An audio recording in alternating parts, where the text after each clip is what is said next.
Welcome everybody. Day 21 of the Democrat shutdown. It's now 3 weeks since the Democrats have decided to close the entire federal government. I mentioned yesterday when we were gathered that this is now the longest full shutdown in American history.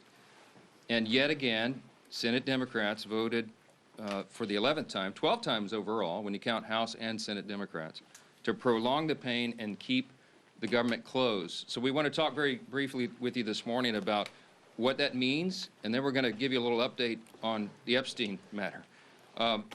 So far, this is what it means. So far, what this shutdown has caused to the economy and to the people of this country is really unconscionable. The U.S. economy has now lost hundreds of billions of dollars.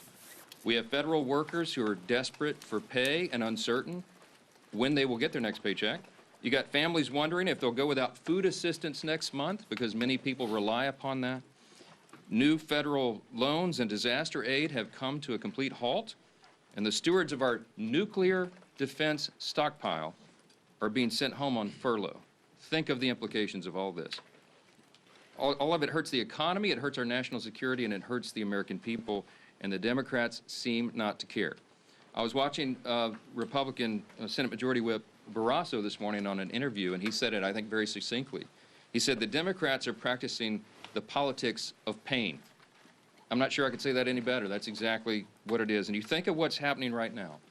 Think of what they have demanded in exchange as a ransom, the hostage they've taken to reopen the government. They're demanding taxpayer-funded health benefits be restored to illegal aliens. They're demanding that we spend billions of dollars overseas for ridiculous programs that the American people do not support. They want to claw back the $50 billion that we just got signed into law on July 4th to support our rural hospitals and all sorts of other crazy things. They're demanding taxpayer-funded health benefits for illegal aliens instead of agreeing to pay our men and women in uniform and provide vital health services and all the things that our most vulnerable Americans depend upon. It is unforgivable. And this is an indisputable fact. Everybody can see this, and everybody in this room knows what I'm about to say is true. Chuck Schumer and Hakeem Jeffries are terrified of their far left base in New York and around the country. So they have given in to their demands to shut down the government so that they themselves can get the left's approval and somehow salvage their political careers.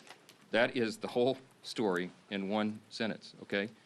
That's why Schumer said shamelessly that every day of the shutdown gets better for us. Who's the us? He's talking about he and Hakeem and the Democrats who are afraid of the far left base. So today I want to put a finer point on some of the very real consequences we're seeing and what they mean for Americans around the country. And I'll zoom in on some of these key Democrat states where the senators continue to dig their heels in and vote against opening the government. Yesterday from NBC News, here's the headline: air traffic control staffing issues cause flight delays across the country. The Secretary of Transportation said 53% of flight delays are now due to staffing issues, and usually that number is 5%. From Colorado, food banks face growing crises as shutdown impacts become a reality. That's the headline from Sky High News. What are Colorado's two Democrat senators doing? You've got Hickenlooper and Bennett. They have both now voted 11 times to keep the government closed. Virginia. Here's the headline yesterday, KSL. Virginia employees fear shutdown's impact on veterans' medical care. And meanwhile, there are two Democrat senators, Tim Kaine and Mark Warner, have voted repeatedly to put their thumb in the eye of those veterans. And they won't end this pain. From Hawaii, Hawaii News Now says, headline, government shutdown impacts telehealth for seniors in Hawaii. Seniors in Hawaii rely upon telehealth. Guess who's shutting it down? There are two Democrat senators, Brian Schatz and Mazie Hirono, voted again and again to keep the government closed and disrupt the health services for seniors in their own state. They've got a lot to answer to. From California, here's a headline, ABC 7 News. Alameda food banks step in to help TSA workers, families impacted by government shutdown. That is disgusting. And both of California's senators, Padilla and Schiff, have voted 11 times to block the pay of those TSA agents and their families, the paychecks they rely upon. From Illinois, WIFR, yesterday, federal courts in northern Illinois reduce operations due to government shutdown. The courts are reducing operations, and you've got Illinois Democrats Senators Duckworth and Durbin have voted to keep the government closed. We can do this all day long. That's a sample. Democrats used to care about the harm that shutdowns caused hardworking Americans, but now we can all see very clearly that was always based on politics and not principle, because they have thrown the principle out the window. And yesterday, there was an article from The Hill that laid bare that very fact. A Democrat senator was speaking anonymously and admitted, quote, people are going to get hammered if they vote for the House passed bill to reopen the government. The clean, nonpartisan CR, they're going to get hammered. Another insider said in that same story, quote, we would have enough votes to reopen the government if people were not terrified of getting the guillotine, okay? They mean it metaphorically, but in a political sense, that's exactly what they're concerned about. And think about the fact that we're just laying out here. These are simple facts. We come out here every morning and remind the American people of what's going on. Do not let them distract you from the facts. The American people would have an open government if Democrats were not terrified of their radical base. That is the headline. Every single one of you should write that. That's the ugly truth. The Democrats are not governing in good faith. They're covering their own tail. They're out here decrying the so-called forthcoming health care crisis, they say. It's the one that they themselves created. The Democrats created Obamacare. They're the ones that created a subsidy with an expiration date. They're the ones that did all of this. Republicans are trying to fix it. And they're trying to blame Republicans for the crisis they themselves created. They cry foul when we won't bail them out of their own shutdown. I don't have anything to offer, as I've explained. I don't have any partisan priority I can pull off of the CR to make it more palatable for them. There's nothing to negotiate. They just have to do what they've always done in the past, that they did 13 times during the Biden administration, and they did as recently as March of this year, to open the government so that people can get their services and their paychecks. And they go before cameras incredibly, and they just lie to the American people over and over. It's a stunning thing to watch. It's time to stop the political games. The Democrats have got to stop this so that we can get back to the work here. For the sake of the American people, I hope they do. I hope Democrats finally come to their senses soon and the pain will end so we can reopen the government and get back to the hard work here. Let me say this. Now, while congressional Democrats continue their dangerous political games, the bipartisan House Committee on Oversight is conducting its investigation into the heinous crimes of Jeffrey Epstein. And it has continued. It has not stopped during the government shutdown. You have some of the, as I'd like to say, some of the toughest bulldogs in Congress on the Republican and Democrat side who are united in this cause for maximum transparency of the Epstein files. I'm for that. Chairman Comer is for that, the Oversight Committee chair. You'll hear from him in a moment. All these leadership team are, all the Republicans in the House are for maximum transparency and always have been. My good friend, Chairman James Comer, is going to give you an update on that shortly, but I just want to make a couple of key points very clearly before I bring him up here. Congressional Democrats are rudderless right now. I don't know how else to describe it.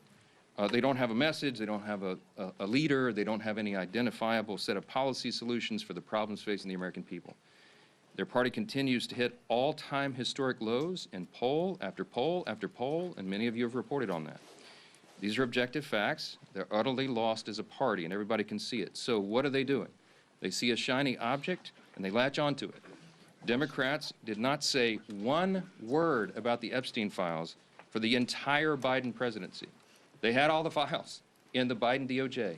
They didn't say a word about it. 4 years, not a word. And suddenly now, they somehow convince themselves that the Epstein files will be damaging to President Trump and Republicans in some way that they've imagined, and so they feign outrage. Let me be very clear about this. I've met with some of the Epstein victims. Some of these brave women have come forward. They were here on Capitol Hill, as you all know. We heard their stories. It's gut-wrenching. It's disgusting what they've been made to go through, and they bravely came forward. We're working around the clock to ensure that justice is served, and also as part of the oversight to figure out why justice has been delayed for so long. All credible information we will ensure is released to the public, and we also, at the same time, are fulfilling our responsibility to protect the innocent victims. By the witnesses' own testimony, these ladies who've come forward, they estimate there may be as many as 1,000 young women who were subjected to these heinous crimes. And many of them have chosen not to come forward and show their faces and reveal their names because it would compound the harm that they've already suffered. And so we want to protect those people. That's the sum total of all of this. That's our responsibility. And short of that, we want maximum transparency, and that is exactly what the American people are getting right now. That oversight investigation, they're working around the clock, and here's what the latest update, if you're not keeping track. They have now subpoenaed and released 43,000 pages of documents. They have subpoenaed and released DOJ and Epstein estate documents, with more to come. They've issued 11 deposition subpoenas, and they've released Bill Barr's deposition transcript. Just a few days ago, they released the transcript from the interview with Alexander Acosta. They requested and begun to receive suspicious activity reports from the Treasury Department, and the department is fully cooperating in that. And they published letters from Eric Holder, Merrick Garland, and James Comey stating they had no knowledge or information related to the committee's investigation. Those documents include the ones that were released on Friday of last week, okay? The Epstein estate documents include his personal phone logs, his travel logs, his financial records, the ledgers that many people have been wanting to see, and even his daily calendar. The investigation and continued document release is ongoing even as we speak. And let me say this clearly as well. The Bipartisan House Oversight Committee is already accomplishing what the discharge petition, that gambit, sought, and much more. The Epstein estate files that have been this new treasure trove, the third batch of information released right now, was not even included in the discharge petition. Didn't even think of it. And again, the investigation is bipartisan, it's nonstop, and it's far broader in scope than what is covered by the discharge petition, and has already yielded significant results. Unfortunately, some Democrats, and sadly even a couple of Republicans, have tried to make this a political issue. They seem to be more interested in trying somehow to lay a glove on the president than in securing justice for these victims, and I think that is shameful. But as Chairman Comer will tell you, the work of the bipartisan investigation continues, and we brought him here to share with you some of those thoughts. Chairman Comer, thank you for your hard work, and take it away. Thank you. Well, thank you, Mr. Speaker. As Speaker Johnson already said, today marks the 21st day of the Schumer shutdown. Democrats' political games are hurting hardworking Americans. This week, essential federal workers won't receive their paychecks because Democrats voted against paying them. That includes Border Patrol, CBP agents, TSA, FAA staff, DOD civilians, FEMA responders, and Capitol Police officers. The overwhelming majority of Americans oppose this Democrat shutdown. Democrats know it, so they're trying to distract from the fact that they shut down the government by pushing a false narrative about President Trump and Jeffrey Epstein. Let me be clear. No one is protecting Epstein or his associates. The House Oversight Committee is conducting a thorough review of the federal government's handling of the Epstein investigation, one that goes far beyond the discharge petition the legacy media is obsessed with. To date, the Oversight Committee has released over 43,000 pages of documents and issued 13 subpoenas.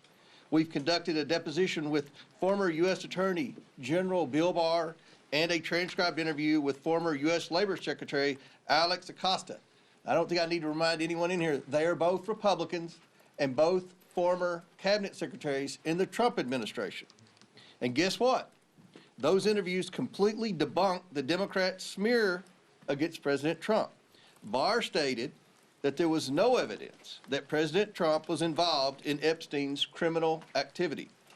Acosta confirmed there was no contact with President Trump during the Florida case. No link, no conversations, nothing. Despite these facts, Democrats, especially Ranking Member Garcia, continue to spread lies about President Trump, and they are lies. They're infected with an incurable case of Trump derangement syndrome. Oversight Committee Democrats post daily about Epstein. In fact, they've posted or reposted about Epstein nearly 60 times on X since the shutdown began. You know how many times they posted about essential federal workers not receiving paychecks because they voted against funding the government? Once. They've posted about that once on the Democrat Oversight Committee, and over 60 times about Epstein. You see where their priorities are. Let's be clear. Democrats don't care about transparency or accountability in this matter. The evidence we've gathered does not implicate President Trump in any way. Public reporting, survivor testimony, and official documents show that Bill Clinton had far closer ties to Epstein.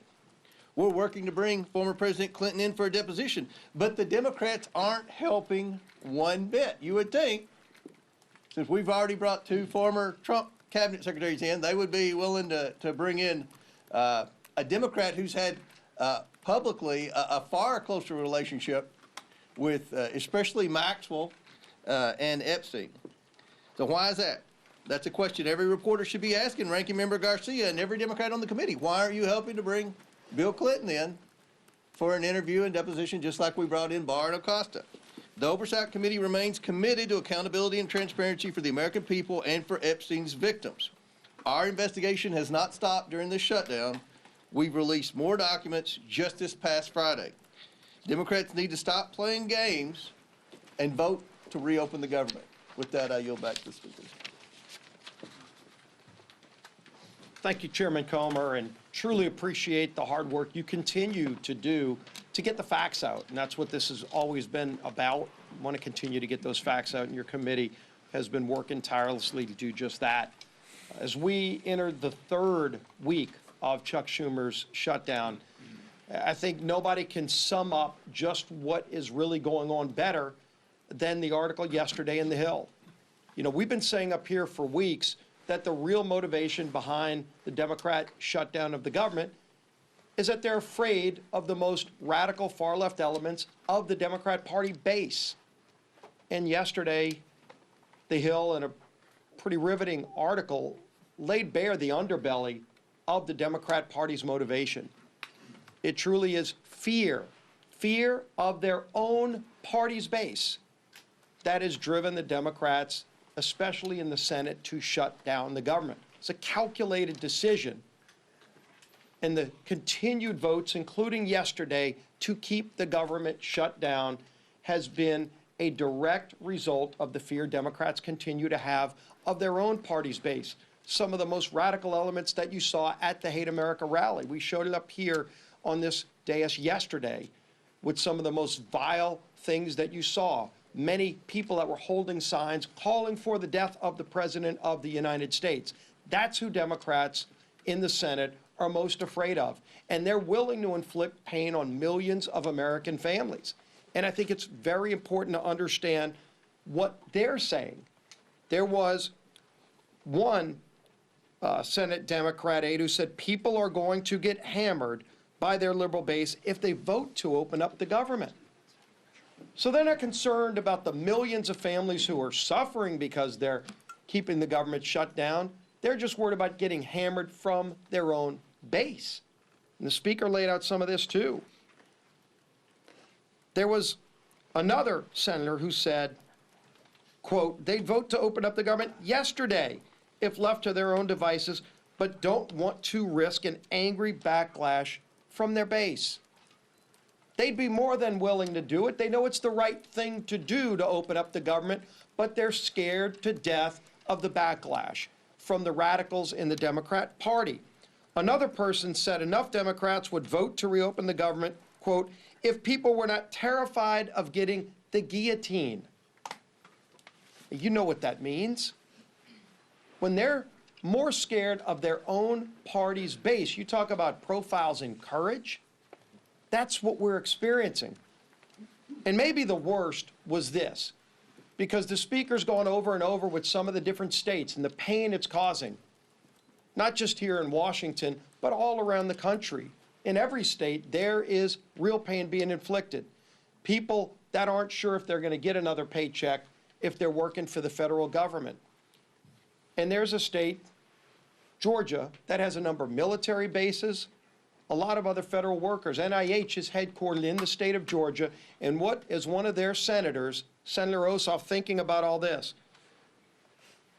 Another Democrat said, Senator Ossoff's calculation is, quote, do I vote to open the government up and get crushed and can't raise a single dollar of low dollar money? Or do I vote to shut the government down and get $3 million from online fundraising? That's disgusting. Senator Ossoff is more concerned about getting low dollar donations from maybe some donor in California who's going to click on an email and give him $100 for his reelection. And so he's causing suffering on tens of thousands of people in his home state of Georgia. Senator Ossoff ought to send that tainted, dirty money back if he's raised $3 million off of the shutdown, off of the suffering he's caused, just so that he can get some more money from radicals around the country. Go look at his finance report during the shutdown. The low-dollar donations that he's more concerned about getting than opening up the government, which is the right thing to do, because they're scared to death of their base, because they want to keep getting low-dollar donations from the most radical members of the Democrat Party. That's what this is about. And we've been saying it, but now that Hill article truly exposed it, with anonymous senators finally speaking freely, with other Democrat aides admitting what's really going on their side. And when they asked the speaker, gee whiz, is there something else you can offer? What is there to offer to a party who's so morally corrupt and bankrupt that they're willing to sell out the American people because they're either scared of their base or they want to just keep getting low-dollar donations from donors around the country who are rooting for chaos for America, who want to undermine this country? That's what's going on here. And the American people are figuring it out. People in Georgia are figuring it out. They know why they're seeing the suffering, and their own two senators are voting for that suffering, and now you know why. It's laid out in full display for everybody to see. We're here ready to get back to the people's work for all the American people, not just for some far-left radical base who's holding the Democrat Party in D.C. hostage. Finally show some courage, some moral clarity. All we need is 5 senators to stand up and do the right thing, and it's long past time they do it. Now our whip. Tom Emmer.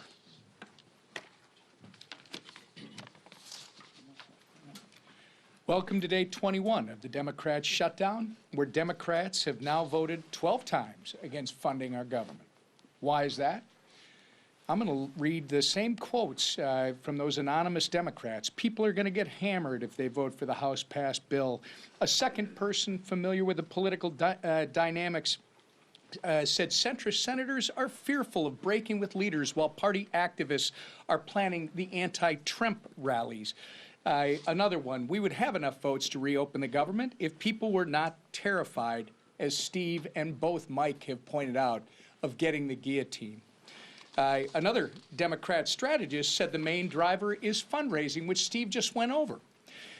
Do I vote to open the government up and get crushed and can't raise a single dollar of low-dollar money? I mean, it's amazing, Steve. This is what it's all about. And this is what everybody in this room should be reporting every single day. They should be held accountable for this type of behavior, because it is having serious consequences all across the country. Real Americans are getting hurt while these political elites in the defunct Democrat Party are playing political games. Border Patrol agents are being forced to go without mission-critical funding. Low-income families, nutrition assistance benefits like SNAP and WIC are being jeopardized, all so these Democrats can appease their radical pro-terrorist wing. That is what they are. You saw it. And anybody who wants to push back, then they should disavow any connection to people who are calling for the death of any elected official, let alone the President of the United States, which they seem to be fine with, or this Attorney General candidate in Virginia. They won't even do that.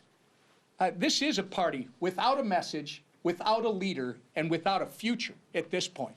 They are well on their way to being left on the ash heap of history. It's despicable, and it's downright wrong. We've got news for Chuck Schumer and the soon-to-be former leader of the Democrats in the House. Your Hate America rally is over. It's past time for you to stop thinking about yourselves and start thinking about the people that you were hired to serve. The American people are not and should not be pawns in your shutdown games, and they should not be forced to suffer just so you can play politics here in Washington, D.C. put an end to this madness, pass our clean CR, and let's reopen this government immediately. Our conference chair. Thank you. Well, good morning, everybody, and thank you, Mr. Comer, for being here. Again, don't let the facts get in the way of a good story, right? Our side, a lot of facts. The other side, more headlines than anything, right? Press the other side on the facts, because the facts speak for themselves, no different than Chairman Comer laid out with all the work that he's doing, and transparency, right? It's been 1 month since House Republicans passed a bill to keep your government open. And how did Democrats celebrate? Well, they partied with communists and socialists who hate America, right? While Democrats were marching with their radical mobs, Republicans were actually meeting with Americans, listening, helping, and working. Let me give you a few examples. Congressman Ciscomani visited a food bank helping families with food insecurity. Congressman Rick Allen stood with veterans left in limbo by the Democrats' political games. And Congresswoman Nicole Malliotakis thanked U.S. Park police officers while they worked without pay. That's the contrast. Because as the leadership team behind me said, I'm sure those low dollar amounts that they're raising, they're probably giving those monies back to the food banks and those people, right? No, they're putting it in their pockets. Republicans are working to help constituents navigate the chaos Democrats created when they chose to shut down the government. And the government and a shutdown should never be used for more wasteful spending. Democrats are performing for their radical audience. We see it time and time again. One side shows up for the American people. The other side shows off for their social media. The bottom line is this: Democrats are not fighting for you. They're fighting for the most radical 1% of their base, and of course, that low-dollar fundraising number. They're also leveraging the shutdown to demand $1.5 trillion in wasteful spending, climate pet projects in foreign countries, and health care for illegals. But Republicans won't cave. We won't fund the waste, fraud, and the abuse that the Democrats so violently and vehemently advocate for. We won't hand your tax dollars to illegals. Those are your tax dollars. And we won't let radicals dictate America's future. So it's time for the Democrats to wrap up the photo shoots and end the who's more radical contest and vote to reopen the government. Let's get the government reopened for our troops. Let's get the government reopened for our families. And let's get the government reopened for the American people. Thank you. Questions? Far right, yes, sir. Yeah, a CR is only one way to fund the government, and some of your members are kind of uncomfortable with being out on recess for a month. So why not bring everybody back, work through the appropriations that you haven't passed yet, and sort of do an end run around Hakeem Jeffries? Yeah, so couple things. First of all, 99.5% of the House Republicans understand exactly what we're doing. They agree with it. We talk regularly. We'll have another conference call later today. They have been out doing very essential, very important work in their districts, and their constituents appreciate that. I mean, they've been everywhere because, as Chairwoman McClain said, they've got to help cover the bases for the crisis that's been created by the Democrats. Now, the calculus and the strategy on when I bring everybody back, people have said, are you going to change your strategy? And I've said to you all very plainly, in good faith, we don't have a political strategy here. I don't have a strategy. We're just trying to do the right thing. We did what has been customary here and passed a simple CR. Again, this is really important, and it should be a headline in your journals as well. This is the first time in history that any party has shut down the government over a clean CR. It's a clean CR. That's the whole thing. There's nothing much more we can do. With regard to appropriations, the House Appropriations Committee has done its work. They got all 12 of the bills through committee, bipartisan fashion, by the way. Got them through committee. Now we got 3 off the floor. Senate got 3 off the floor. They don't match exactly, so they're going to conference committee. The appropriators are working during this period when we're not here on the floor. They're working and coordinating amongst themselves across the aisle and across chambers to get the next batch of approps ready and teed up for House passage. As soon as we get back to regular legislative session, we look forward to doing that, and the clock is ticking. Remember this as well. The CR was set to November 21st. Was that a random date? No, that date was chosen by Republicans and Democrat appropriators, decided upon to allow for 7 additional weeks so they could finish the job that you just asked about. Right now, the great irony is the Democrats who say they want everything to be done, they are the ones that are eating up the clock. They're preventing that very thing from happening. So many of you have asked me in the hallway, is November 21st going to allow enough time? That's becoming a very dicey prospect right now because we need every single day. Now, the appropriators are working right now. As we speak, they're working on it. I myself have spoken to appropriators in the Senate on the Democrat side. I mean, we're trying to prepare this work and to get it done as soon as possible, but it is true that the pressure gets turned up every day of the calendar that's eaten up by the Democrats' political nonsense. Back row, yes, sir, on the best. Thanks. CBS News is out with reporting this morning that a pardoned January 6th rioter was charged and arrested this week with threatening to kill Hakeem Jeffries. Do you have any reaction to that? No, terrible. That's the first I've heard of that. I don't know anything about it. But anybody who threatens to kill any political official, we denounce it absolutely. They ought to have justice fall upon their head. All right? How about that? Yes, sir. Second row right here. Thank you, sir. The Senate has sort of had this will-they, won't-they relationship with a Russia sanctions bill that has overwhelming bipartisan support. Would you like to see the Senate have a more accelerated timeline? And if they pass it during the shutdown, would you bring the House back to vote on it? Well, I don't anticipate it'll be passed during the shutdown, but there is a big appetite among Republicans, House and Senate, I can tell you, for tough sanctions on Russia. The president, as you know, you can take him at his own word, he's lost his patience with Putin. He's not a good faith operator. Obviously, he's the aggressor in an unjust war, and it needs to end. The president's using every leverage point he has to bring that a resolution, bring an end to that war that's killed so many people and cost so much money, and it's just been a terrible thing. Everybody on the world stage, I talked to my colleagues, my counterparts, the speakers of the various parliaments of the other free countries, the G7 and others, and everybody's unified on this. Everybody wants this to end. President Trump's the only strong enough figure on the world stage who has a chance of doing that. And you know he's bent over backwards to make it happen. Now, what we need right now is we need good faith on the part of Russia and Ukraine, that they would come to the table to work on a diplomatic solution to bring this to an end. The president's trying to force that in every way he can. The Republicans in Congress are ready to provide support for that, and any leverage that we can, including sanctions, we're open to, and we'll see how that develops. For sure. Mr. Speaker, getting back to the threat to Hakeem Jeffries, this is one of a number of individuals that were pardoned as a result of January 6th who have been rearrested on various charges.